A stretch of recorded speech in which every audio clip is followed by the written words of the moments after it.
ketika orang tu solat tarawih, kita qada. Kalau segan juga nak angkat tangan, tak payah angkat tangan.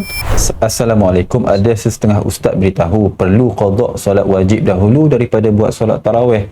Dicadangkan berjemaah dengan imam tarawih, tetapi kita niat untuk qada. Betul ke begitu? Mohon pencerahan ustaz. Ya, memang ada orang buat begitu, boleh. Ketika orang tu solat tarawih, kita qada subuh. Usalli farda subhi raka'ataini qada'an. Makmuman, dia sebut makmuman lillahi ta'ala.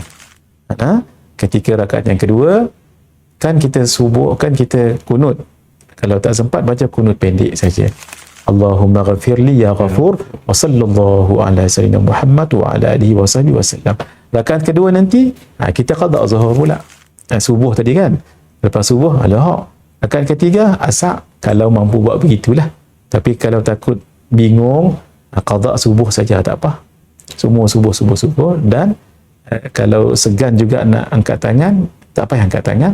Baca Allahumma ghafirli ya ghafur wa sallallahu ta'ala. Tak juga hafal wa sallallahu sahaja.